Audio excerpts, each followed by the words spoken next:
And we're live. Everybody, my name is Wes. My name is Matt. Matt, this is the Online Giving Bootcamp.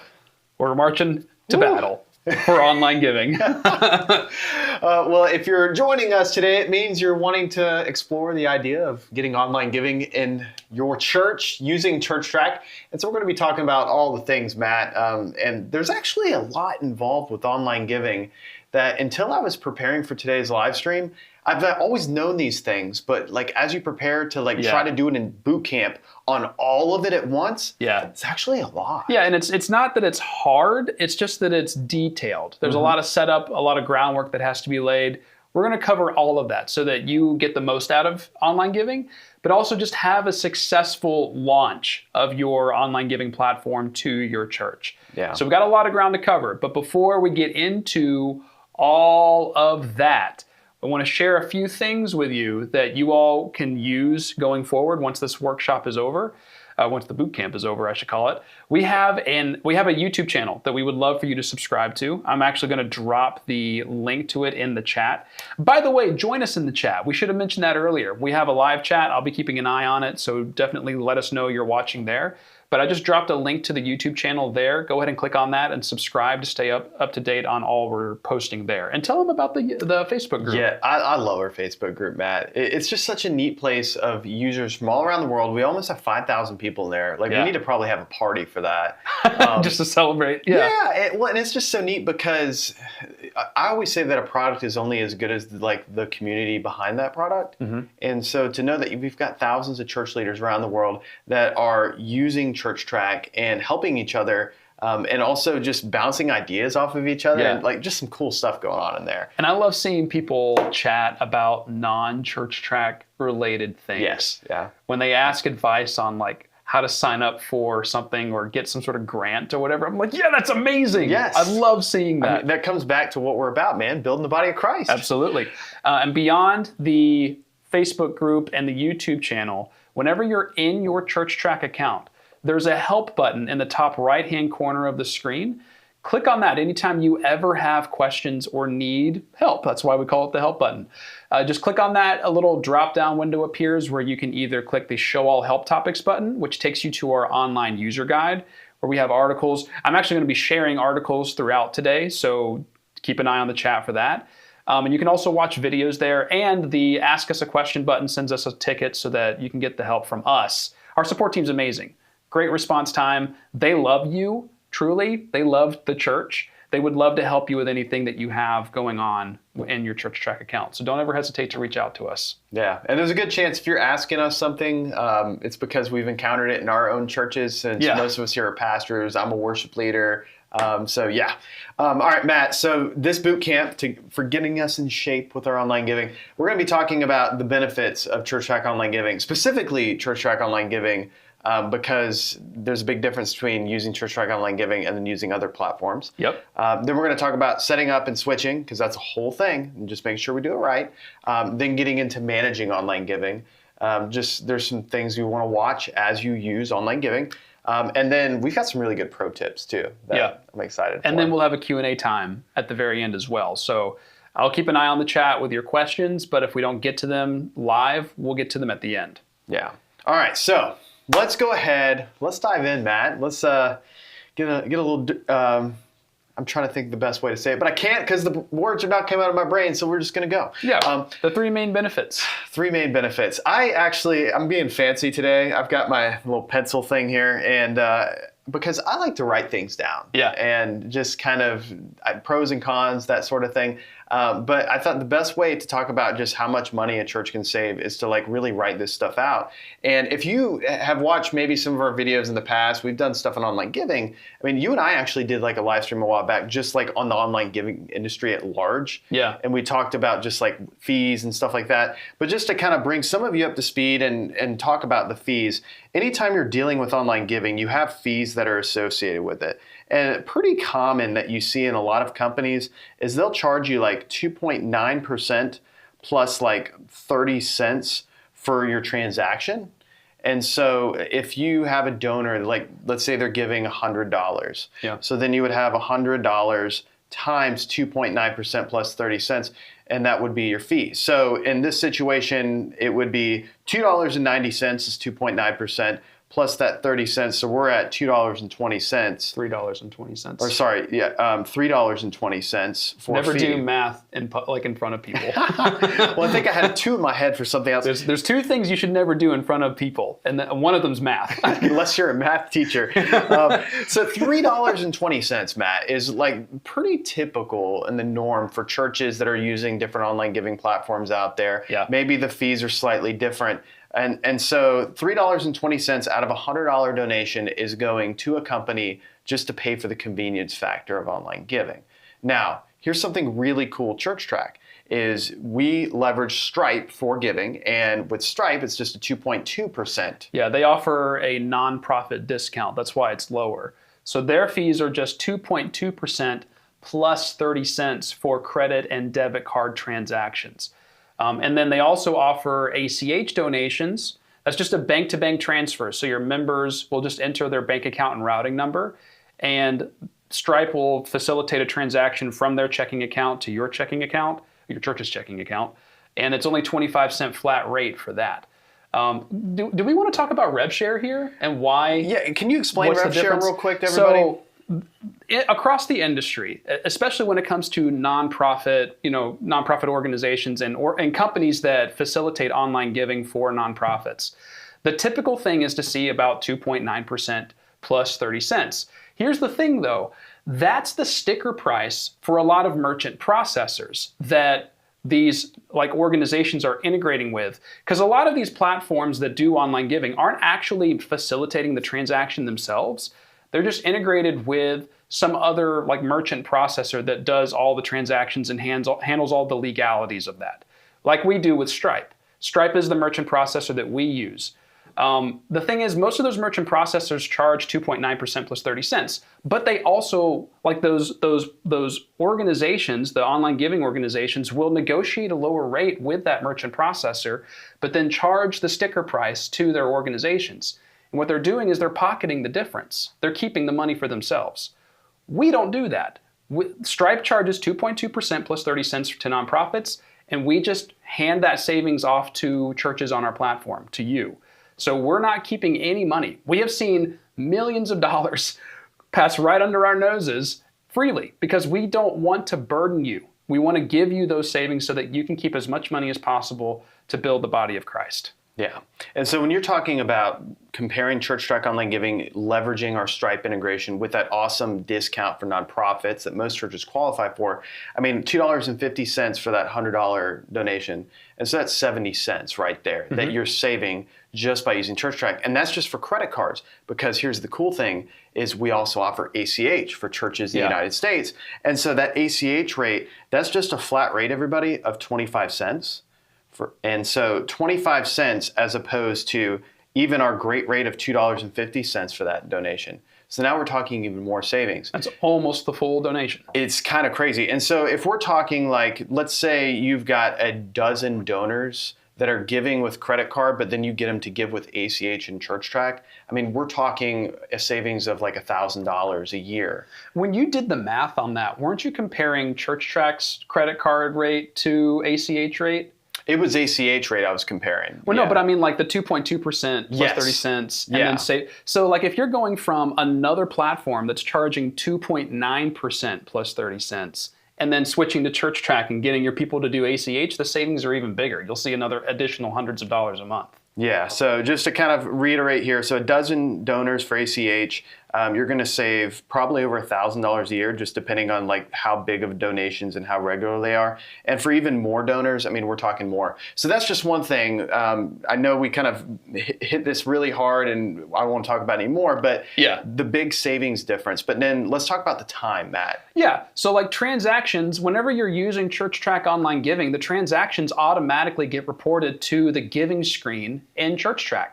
That way there's less work for you to do to record and manage all of this. It's all handled by Stripe. They take the donation, they report it to your ChurchTrac account, and they deposit that batch into your bank account. So it's all taken care of while you're sleeping. And I love that just because even though we do make it really easy for you to import contributions from other platforms, and by the way, if you didn't know that, you can import from like Givelify and PayPal, PushPay, Subsplash, there's a bunch. But the fact that you don't even have to import because they automatically show up, it's so great. So great. And also, another thing that's done automatically is calculating the giving fees. So our system, you can set this up. And actually, I think I even pulled up an article earlier on how to, the automatic online giving deposits. I'll drop this into the chat real quick. Yeah, and I can pull up that article to show everybody. But this is great for those of you who are already using the accounting side of ChurchTrac as well, and you're needing to calculate the giving fees and everything. We have a whole article about that as well. Yeah. So I just dropped the link to the setting up online giving deposits in ChurchTrac. I dropped that into the chat. You can set it up in ChurchTrac so that whenever Stripe sends a batch report to your ChurchTrac account, that batch then gets automatically deposited into the accounting screen. So if you're using the Plus subscription and you have the accounting feature, you can have that transaction done automatically, but it'll subtract the online giving fees from the giving batch so that it matches what's in the accounting screen matches what's in the bank. Yeah. And then the last big benefit of using ChurchTrac Online Giving is your church is going to increase overall giving. And I know that's a very bold statement. You hear me say, Wes, how do you know this? Well, I've been doing this for about 8 years just here at ChurchTrac, and I've never once spoken to a church out of the hundreds of churches I've actually personally spoken with on the phone that have said, Wes, our giving didn't increase after we started using ChurchTrac Online Giving. It always increases because we make it really easy for people to give. And one thing I want to show everybody real quick, David, I want to show the phone because with our new app for your church with Church Connect, your church's app and website, it makes it really easy for people to donate. Just to show, I want to give $100. And then I can select where I want to give it to. And by the way, this is all customizable. We're going to talk about this in a minute. But then your people can start sending those donations. They can set up recurring donations. And Matt, I love this just because recurring donors, they're giving even when they're not at church on a Sunday because they never even have to think about it. And so it's just really great being able to, number one, to kind of recap, our church saves money, church saves time, and then the church overall, they increase their giving by leveraging ChurchTrac Online Giving. Just makes it so easy. Let's talk about setup and switching, because this is probably the biggest part of the whole thing. If all the stuff we're talking about today, Matt, this is the biggest stuff. Yeah, so I already dropped a link to the Setting Up Online Giving article in the chat. Make sure to click on that so that you have that and can use it as you get started. But setting things up is key. There's a right way to do this. Our article will detail that. So that's why it's really important that you follow those steps as you get started. You have to have a website in order to do online giving. You 100% have to. It's not like Cash App where you can just sign up, and as long as you basically, I think it's like since Facebook owns Cash App, I think they just kind of see you having an account on Facebook as the vetting process. Like, oh, you're real. Well, with Stripe, they need to have some sort of verification to vet and something to look at to vet you as an organization. You have to have a website. The good thing is if you don't have a website, you do have one through ChurchTrac. You get Church Connect. That's a website and a smartphone app built into your account. It's totally included in any paid subscription with ChurchTrac. You can use Church Connect as the website you submit to Stripe for verification. Yeah, and it's super easy to build a website in Church Connect. I built my website with Church Connect in about an hour, and so it's one of those things where you don't have to, and I want to stress this to so many churches out there, is you don't have to like go and just make this most perfect website if you're a church if you don't have a website yet. Yeah. Just at least get something out there so that way you can then reference that to Stripe. So Stripe can be like, okay, they're a real church. Yeah, they're not a scammer. Yes. Now, when you're ready to set up your Stripe account, don't go to Stripe's website. Don't go to stripe.com. Go to ChurchTrac, log into your ChurchTrac account, and go to the Giving feature. Once you're in the Giving feature, then go to the Online Giving tab, and you'll see a screen like what Wes is showing you. This is a screenshot from the article. There's a button at the bottom that says Add or Link a Stripe account. Click on that. It's important because by doing this, you will create a Stripe account, and it'll be linked to your ChurchTrac all in one step.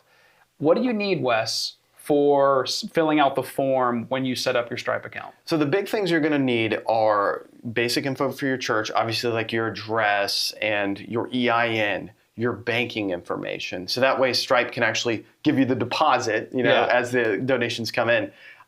Those are the big things. And if you follow the directions in the user guide, typically what I find, Matt, is a church can get online giving set up in about 20 to 30 minutes. Some churches take a little longer just because they don't have all that information at hand and they're having to dig through it. But yeah, as long as you have all the basic information for your church at hand, you should be able to set it up in under half an hour. And then we can start getting into, okay, once you have Stripe account created, and you have it connected to ChurchTrac, all that good stuff, you're ready to actually start adjusting your settings and getting set up in ChurchTrac itself. Yeah, so from there, the first thing to do is to make sure you've customized the keyword in Church Connect. If you haven't done that yet, add your church's name in the URL. You can do that for free. You get a free URL through Church Connect. But once you've done that, then go to the giving screen and you can set up your categories. These are the labels that you'll use to record donations so that you can label that donation according to the donor's intent. What you can do with ChurchTrac, though, is you can create a category and then you can select that to be used for online giving. When we'll illustrate this a little bit later, but when a donor is in that online giving portal, they'll have the ability to select a category. So they can actually choose what that money is used for. All you have to do on the giving screen is create a category, and then in this menu on the right where you can set the settings for it, there's that field for use for online giving. Just make sure it says yes, and it'll appear as an option for your donors when they're giving online. Now, Matt, what would you say in terms of giving people the ability to choose different categories to give to? What is the sweet spot for that? No more than 5. Okay. Yeah, I wouldn't give. I've seen churches with just a infinite scroll list of different categories that members can choose from. That's confusing. I would rather you take the Costco approach over the Walmart approach. Yeah. Like Costco, when you go to Costco, you have 2 options to buy something. You have the name brand and the Kirkland Signature brand, and that's kind of it. Yeah. Or Walmart, you have 30 different flavors of mustard to choose from. That's too much. You don't want your people looking and trying to price compare. You just give them what they need and move on. So pick 3 or 4 or 5 different categories to choose from, and that's it. Yeah. Well, and the other thing you fall into as a church is if you give all these categories, then before you know it, you're robbing from Peter to pay Paul, because you have everyone giving to other things other than your general offerings. Yeah. And then you're well, I'm having to pull from this fund to pay for this, and which you shouldn't do. No. You've got your funds are stacked, but you're struggling to pay bills. And we actually unfortunately encounter this sometimes with churches. Now, I want to show this because this is another thing. So ChurchTrac gives you a lot of different options for sharing your giving. And so if you're not using Church Connect, you can actually embed and I blurred this one out just because this is another church here, but you can embed your giving form onto any page on your church's website. So if your church is using Squarespace, Wix, whatever it may be, you can embed it on there. But the other thing you have with ChurchTrac Online Giving is you can share your link and your QR code. And so the link for your online giving, so I have this link right here, I connect this to buttons on my existing church website. So if I have a Give Now button that I have on my Squarespace site or whatever, I can just link that to it very easily. It doesn't take but a couple seconds really. And then you also have that QR code that you can put all over the place for people to give online as well. So pretty great. There's a couple other things going on here we'll talk about later, but I wanted to at least show that in terms of how you connect ChurchTrac Online Giving to your actual website. So leverage that link, leverage that form, and if you don't have a website, well, you have Church Connect to be your website. So Matt, let's talk about switching, because this is a really, really big topic. This is touchy. In the chat, can you actually let us know in the chat, are you currently using another online giving platform?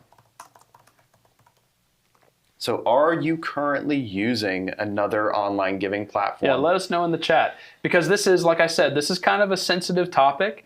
And the reason why is because a lot of church leaders that I talk to are nervous. They're very anxious about making that switch.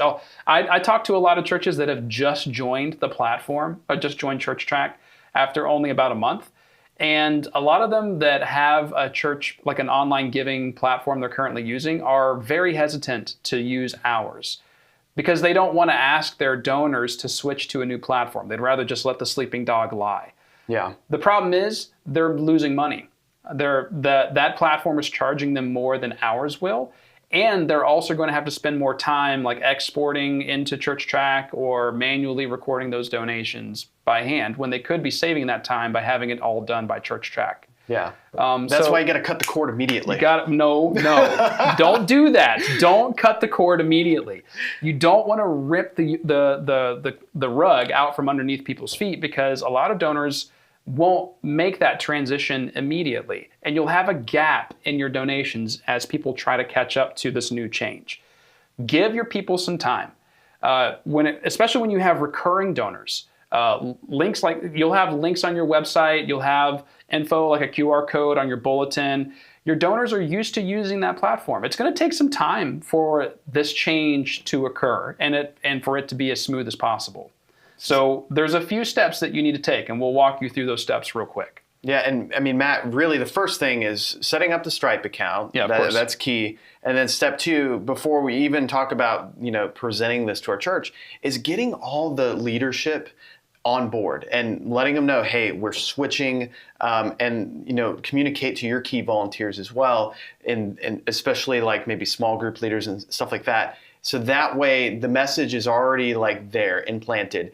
And then let's talk about switching to ChurchTrac online giving in under 90 days. Yeah, so in under 90 days, what we recommend is in the first week, you take the time to announce everywhere that a switch is coming. Yes. Don't do anything yet. I mean, have your Stripe account ready and done, but don't do anything other than just tell your church. But say it everywhere. Say it from the pulpit, put it in the announcement slide, put it in the bulletin, say it in an email and a text to your entire church. Have your small group or Sunday school leaders tell their classes.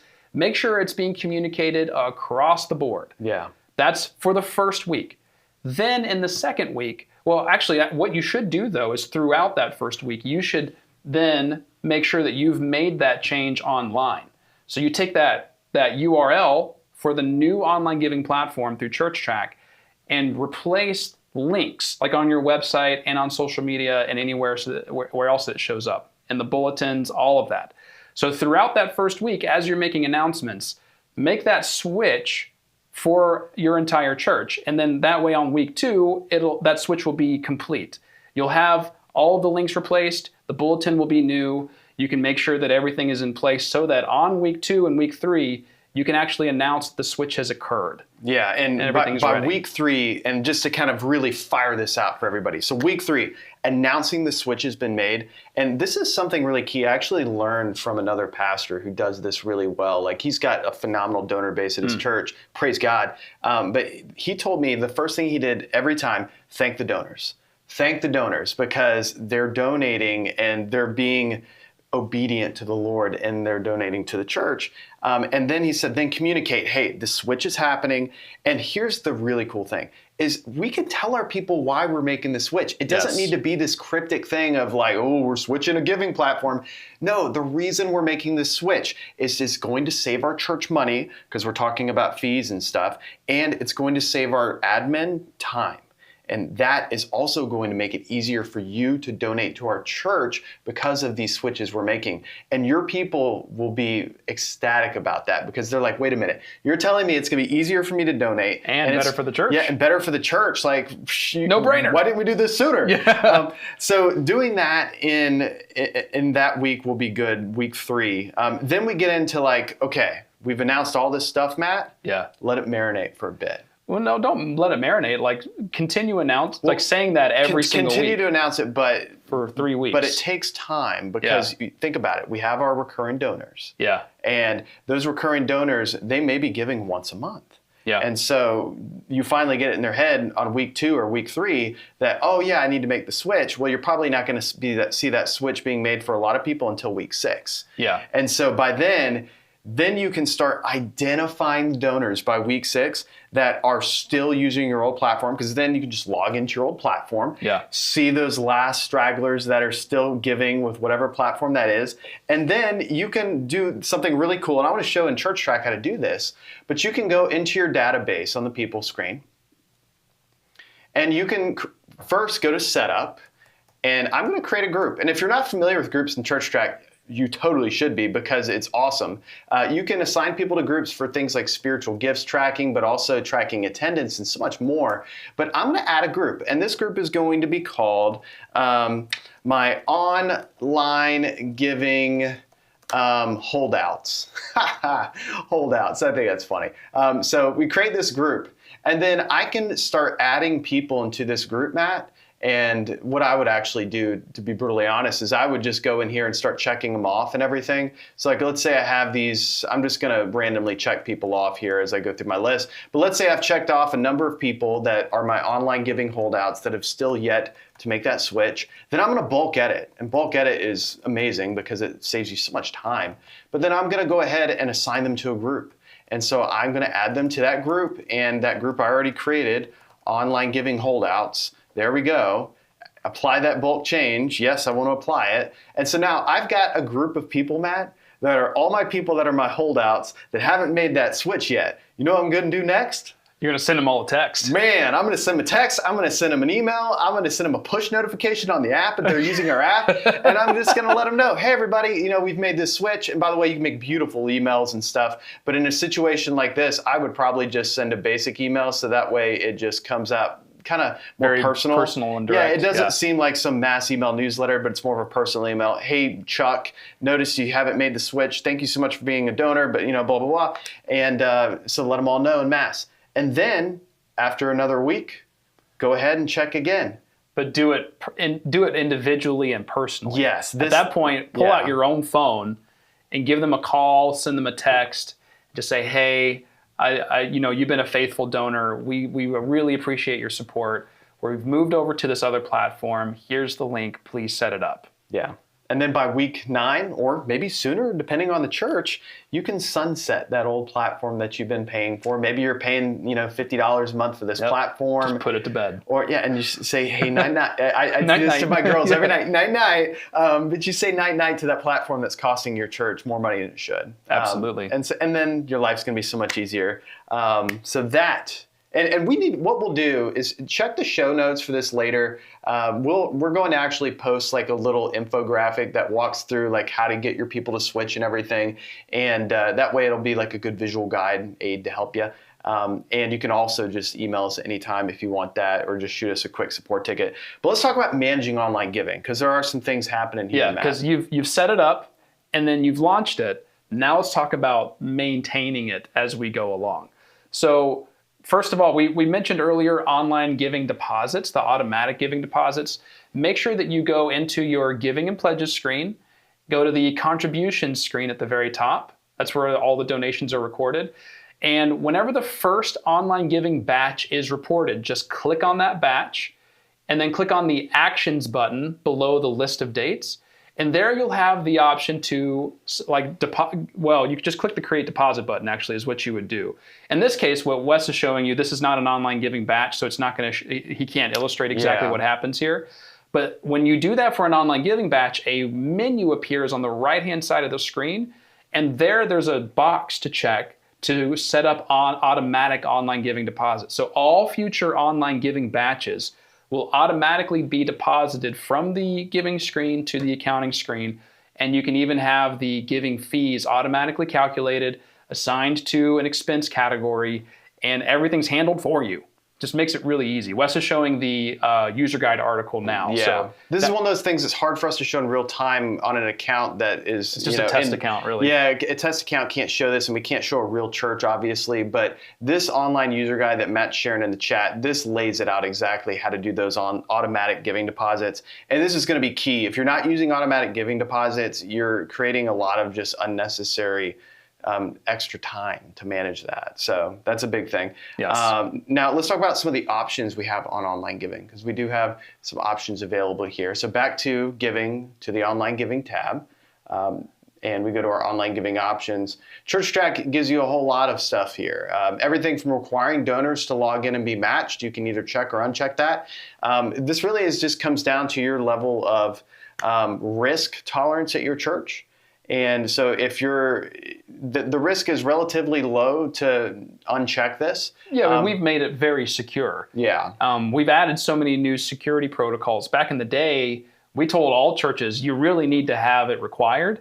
We've added so many new layers of security that it's actually really secure even without the required login. So don't be afraid, but just know that there is still some risk associated with making it publicly available for anyone to access that portal. And I want to call out that risk, because some people are like, oh my goodness, are people going to steal my credit card info? And no, nothing like that. But the risk that you always have when you're accepting payments, or in this case as a church, donations on an online service on the website, because it's open to the entire world, is you're always at risk for having someone test out stolen credit cards on your payment platform, so that way they can use it to go on a field day and buy things with that credit card. And so as a church, you just always want to kind of be cognizant of that. And we're going to talk more about that later. But some other options that we have available here: you can allow donors to give with ACH. Is US only, by the way. So if you're in Canada or another country, this won't be available to you.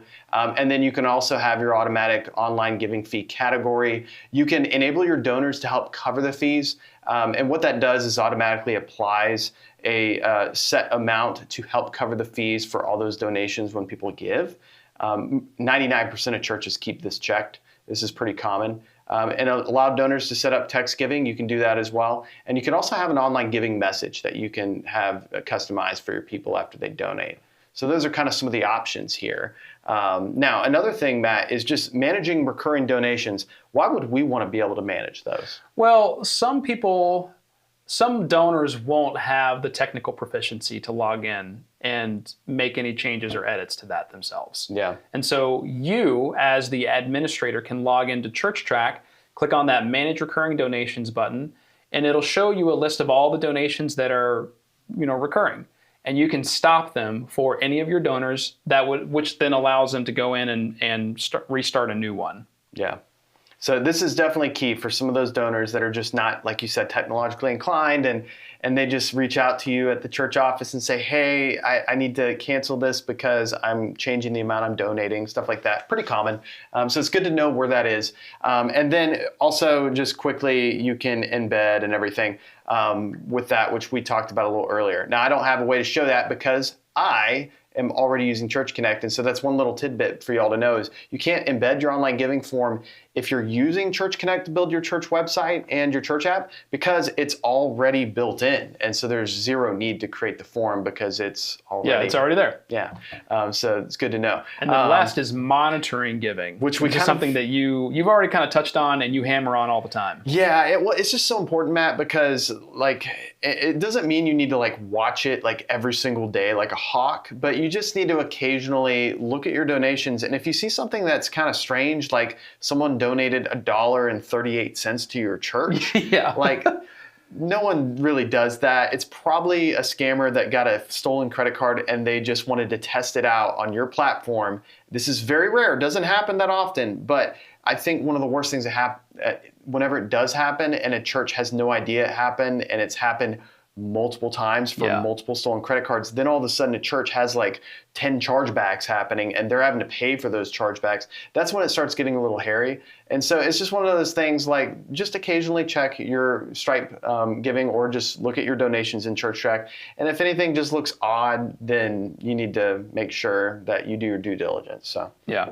Well, that's the managing online giving. Now we're going to get into the pro tips that will help you get the absolute most out of this feature.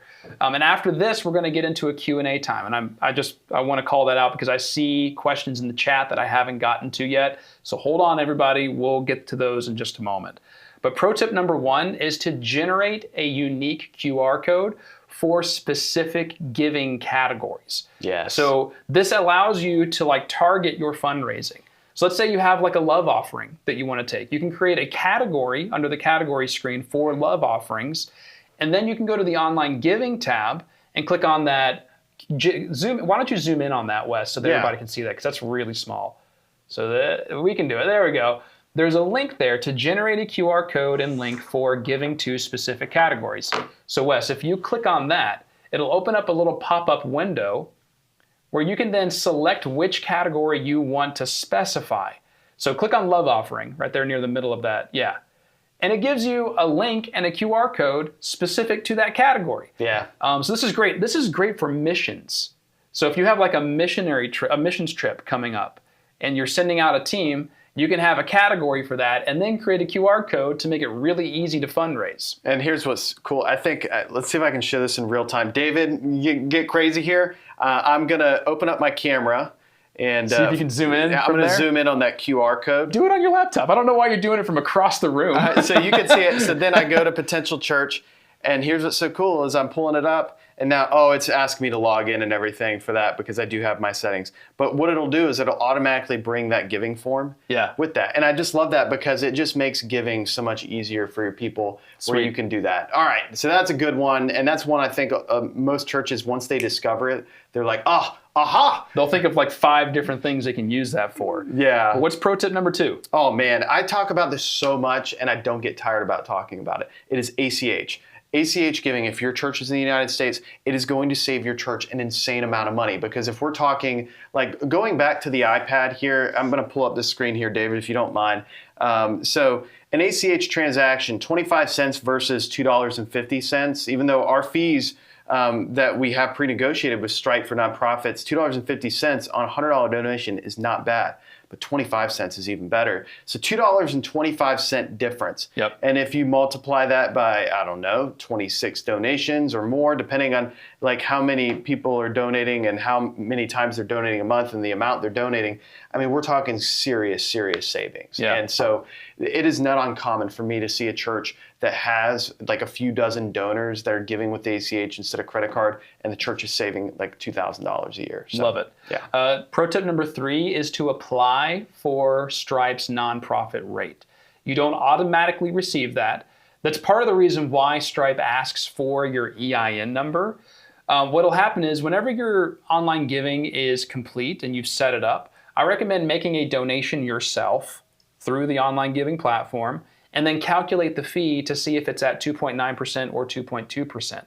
If it's at 2.9, reach out to Stripe, their customer support, let them know that you're a nonprofit, here's your information, here's our information, our EIN number, and then they've been really good about applying that nonprofit rate to virtually all the churches that we've talked to. Yeah. We may hear once in a while of a little hiccup, but usually with a little more back and forth with Stripe, that's resolved. Yeah. And the Stripe transaction fees, especially the pre-negotiated fees for the nonprofit organizations using our platform, it is such a great rate. And very rarely do I talk to a church, Matt, that has a lower rate than that. Occasionally I'll see a church and it's because they're paying like $100 a month for a platform. So like it kind of offsets it, but they're also doing like $1 million in donations. So if your church is doing like a very high amount of donations, then that's really the only time I see fees lower than that. And just to address a question in the chat from KW, you said if we are a 503c or a charity organization, are we able to get the charity rate from Stripe to ChurchTrac? Well, yeah, we've talked to churches that aren't like literally a 501c3. They didn't get that. They didn't file as that. And that Stripe still gives them the nonprofit discount because you don't have to have that specific tax filing to be a nonprofit in the U.S. So don't worry about what your designation is. Just reach out to Stripe and they'll work that out. All right, pro tip number 4. On one online giving method, it increases your overall donations. And what I mean by this, so I've worked, Matt, now, I'm trying to think, at least 350 to maybe 400 churches now at this point in the years I've been doing this. And a lot of churches, when it comes to giving, they have this mindset where they're like, well, I want to meet my people where they are. Yeah. And so I've got a lot of people that use Cash App. I have a lot of people that use Venmo. I have a lot of people that will use PayPal. And so then all of a sudden what this church does, they create, they have all these ways. And I've seen church websites, I kid you not, yes, that it looked, me too. It was like just nuts. Yes. Like I'm looking at it and then, so it's as a donor, you're like, well, what way do you want me to give? Like, because then they are confused. Like, do you prefer me to give with PayPal? Do you prefer me to give with Cash App? And so what ends up happening is it actually causes confusion for donors when they donate. And when that confusion already starts at the outset, it actually starts doing things psychologically where then your donors are a little bit more squeamish on when they donate and how they donate. And then on top of that, you're muddying up the waters in terms of bringing in donations for your church, which means you're spending a lot more time managing all this.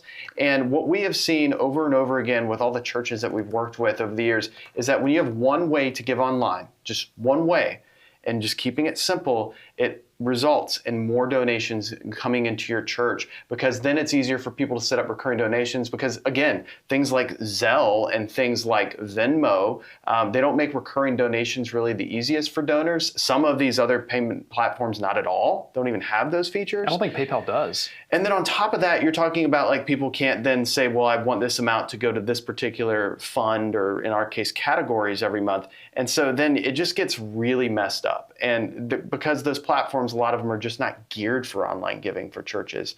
And so by using that single platform, it always results in more online donations coming into the church instead of all of the platforms in the world. Yep. And then last but not least, donors can view their giving history. I was looking at the wrong camera. Donors can view their own giving history in Church Connect.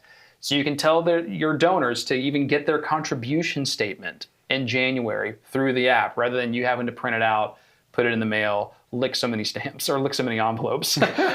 Just tell them to log into their account in Church Connect, and then go to the giving tab at the very bottom of the screen. And then at the top, there's the option to see their giving history. So they can see all their donations, and there's even the ability to produce their own contribution statement from here as well. Yeah, and I just love it how easy it is for donors to manage their recurring donations. That's so key, because a lot of times donors will want to change things up. They want to start giving more to maybe missions, or they want to start giving less to one thing so they can give more to another thing, whatever that may be. And so, yeah, making it simple is key. All right, well, that's the meat of this. We have a Q&A time that we're going to dive into now. Oh, man. There's a lot of questions I saw come in. I tried to answer them either live or in the chat, but I know I didn't get to most of them. So go ahead and copy those, paste them back into the chat, and we'll tackle them. While you're doing that, or if you have a question you've been holding on to, you go ahead and type it in. I want to remind all of you that we have a YouTube channel. This live stream will be up on the YouTube channel very soon after it's over. So if you need to review anything we talked about today, go ahead and subscribe to the YouTube channel and watch that video again.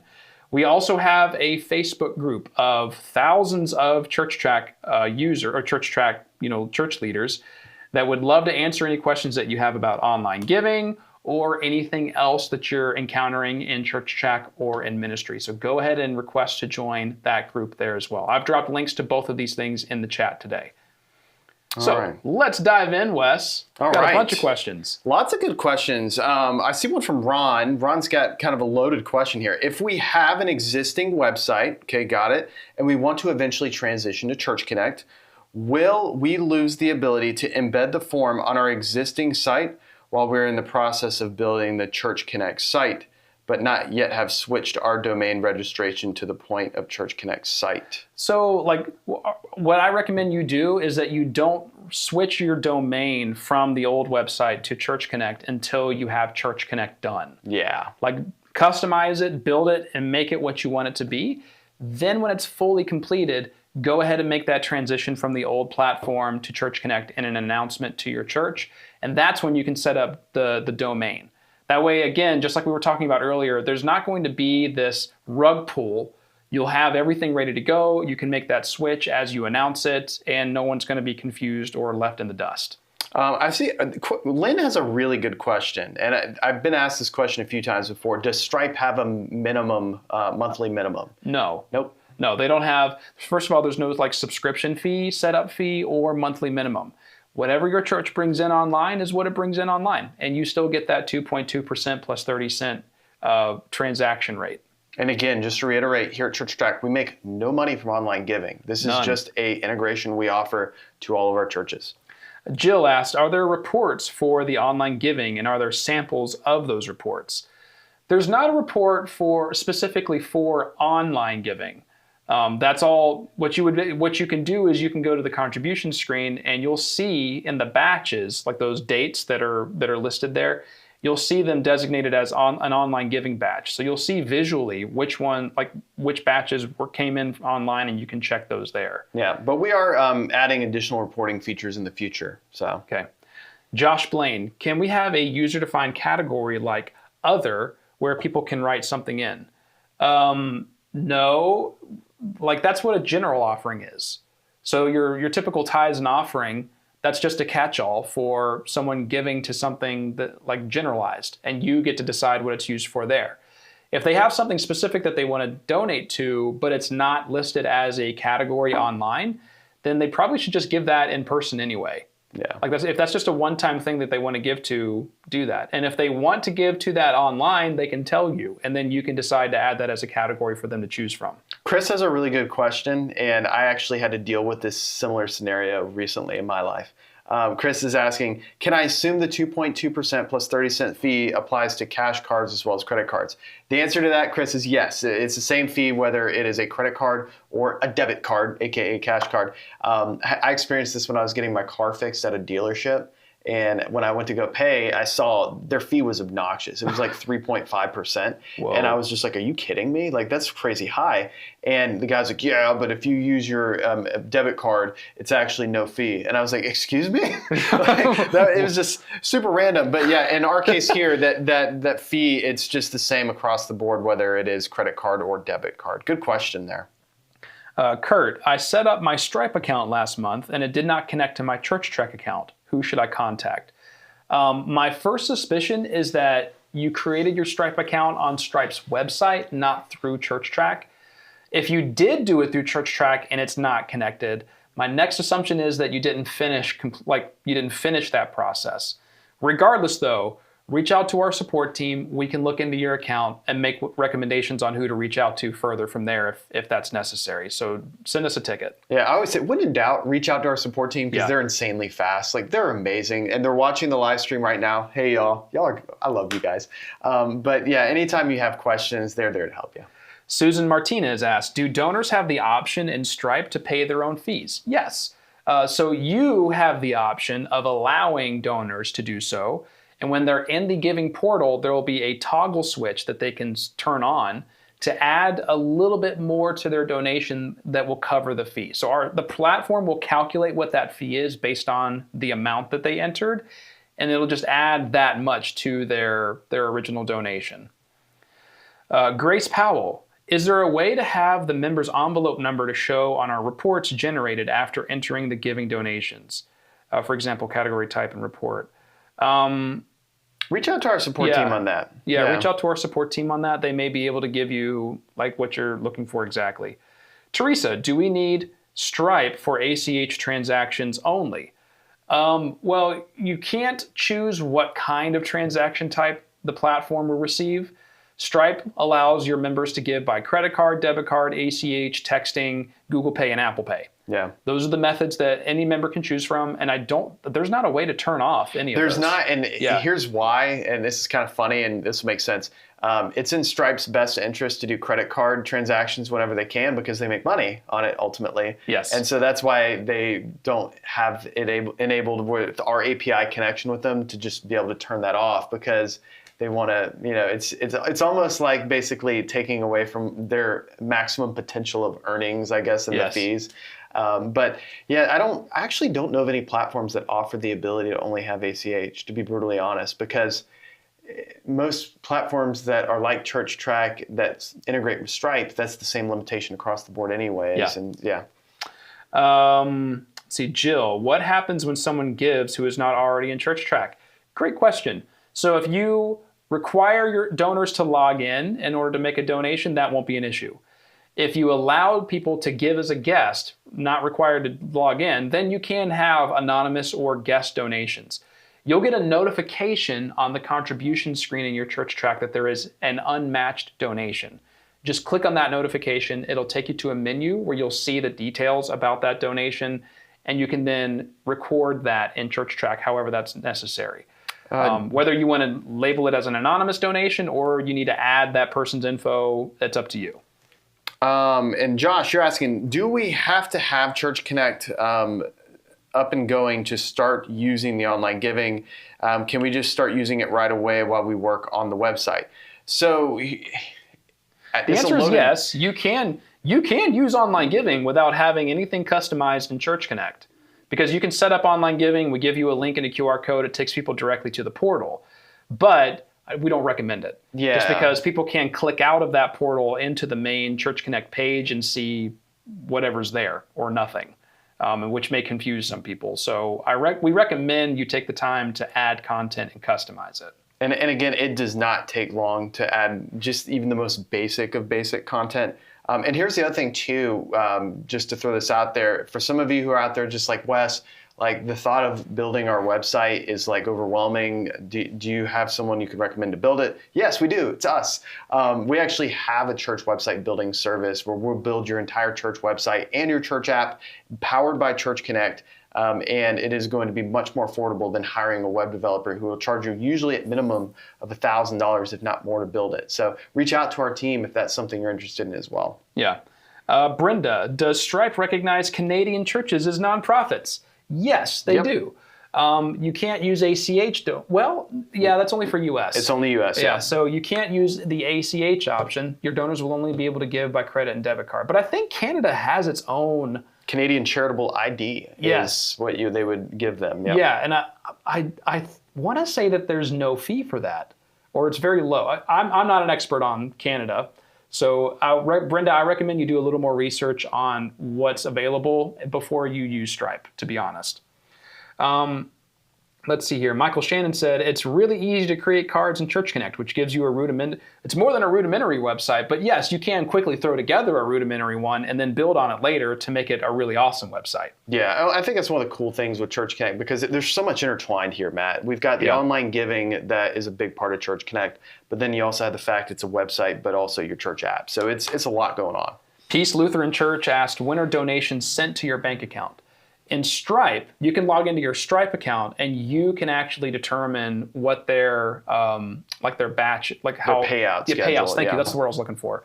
What their payout rate is. So how often, whether that's like daily, weekly, you can choose that. Now there is one thing. Like I was talking a lot about ACH and how much I love it, Matt. But I will say there is one limitation of ACH. And that limitation is it's not as fast as credit card. So when someone gives to your church with credit card, that donation is like, it's immediate. And like it applies in ChurchTrac, online giving, you see it, Stripe sees it, and then it's added to your next payout. With ACH, depending on who their bank is, it can be as quick as like 3 business days. It can be as slow as like 8 business days. Just because sometimes some banks are just not that good, to be honest. Some banks just don't know how to bank well, Matt. Is what I've discovered over the years.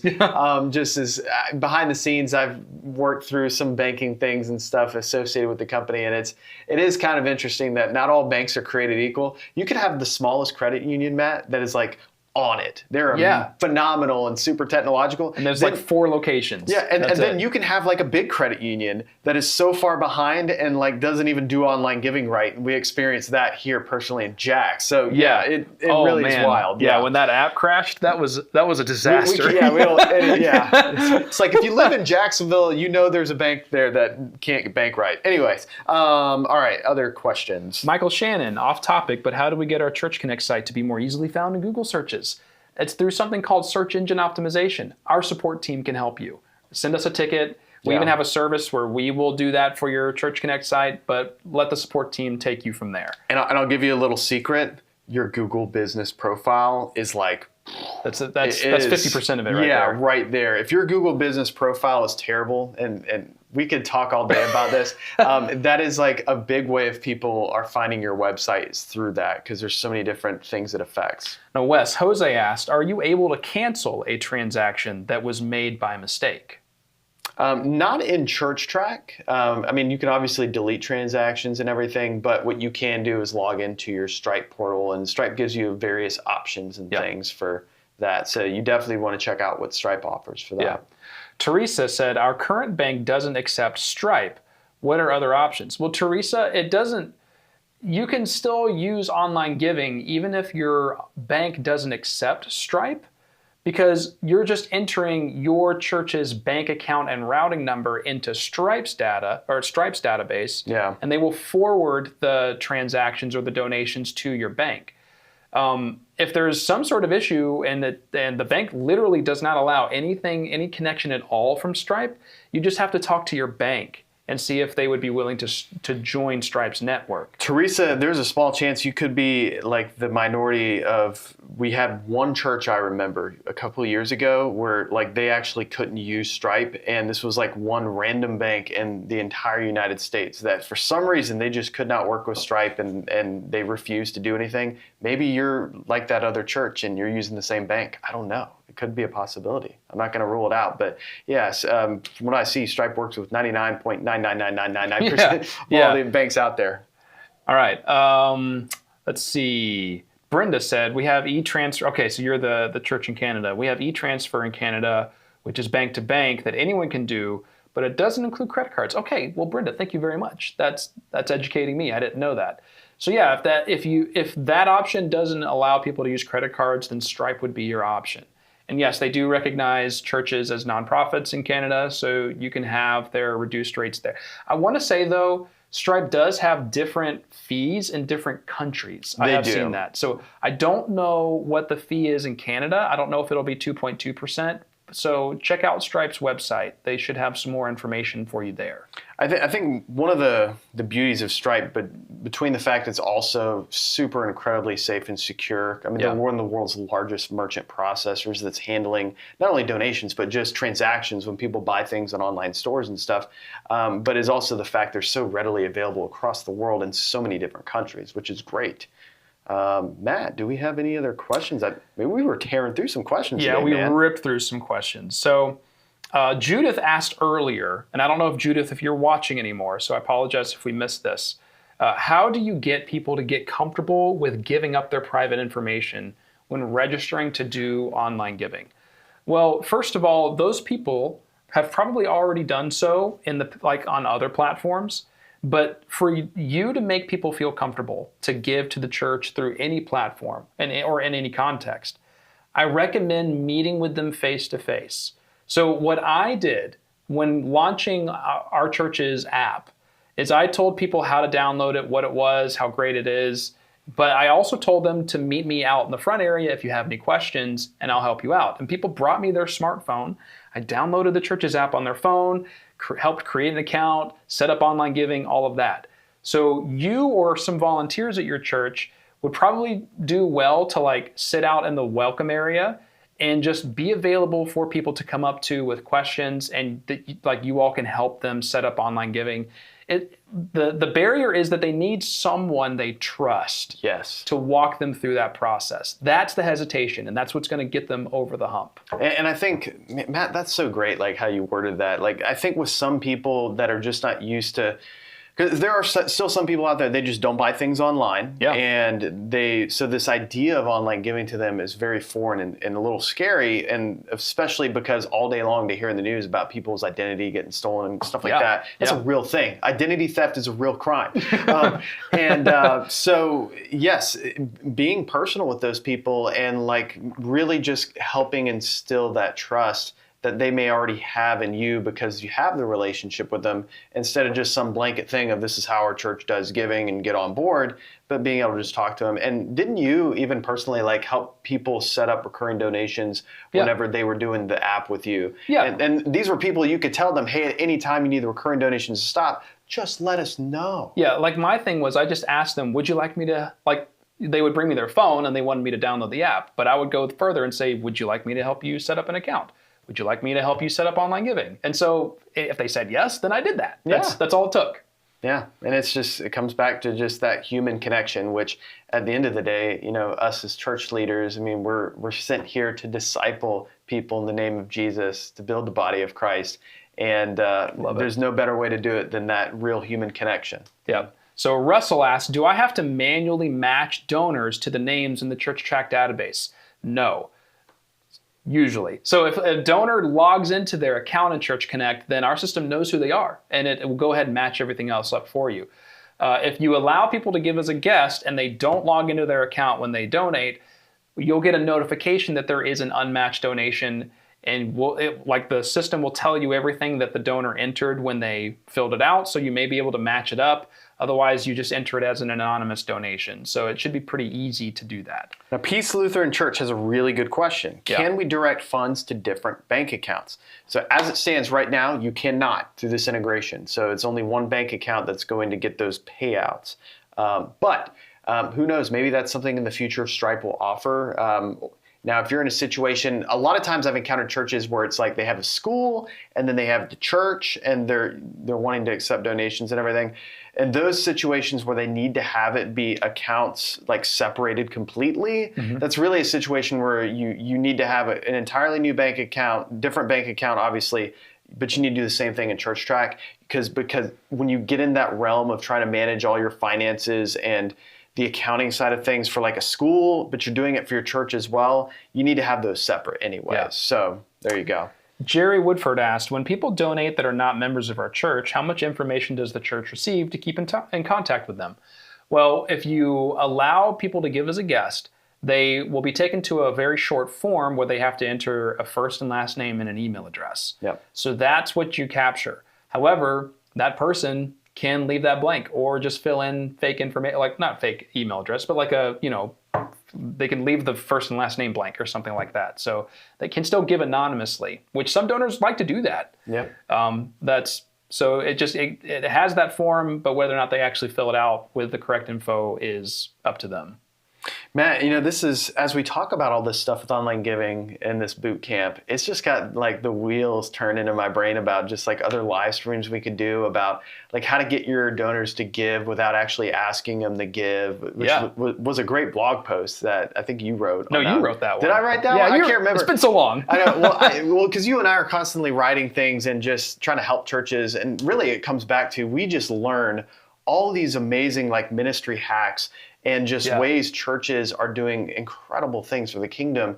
And so we're trying to take this position we have to give that back to all the other churches. Be like, hey, this is what this one church leader did. Like one of our churches, this is kind of funny and on the subject of ACH, because of course, I told you, I don't get tired about talking about ACH. But like when I asked him, like, how did he get every single one of his donors to give with ACH? Every single one. Like his regular donors, every single one gives with ACH. Whoa. He said, I told them to. That's literally all he said. He said, Wes, I just told them. And he said, but I told them why. Yeah. And I think the why and bringing your people into that conversation of like, hey, I'm not telling you switch now and everything. I'm telling you why if you switch. What was the why? And the why is it saves our church a lot of money. And instead of 2.5% of those donations you're giving our church being stripped away from the missionaries, we're actually bringing more money to go to missions. Yeah. Because this church was a very mission-centric church. Yeah, it'd be cool to be able to tell your church, like, wouldn't it be great to like be able to give 3% more to our missionaries? 200 missionaries, just like that. Just like that. All you have to do is give with ACH. Well, I think we've reached the end of our questions, so we're going to go ahead and end it here. We really enjoyed chatting with all of you and answering your questions and helping you get the most out of your online giving platform. Let's do something fun. Send us an email at live@churchtrac.com before we leave, because we have roughly a little over 55 of you are still in here, which blows my mind. You just hanging out, wanting to see all the questions. This little journal here, I only work Sundays, things pastors never say.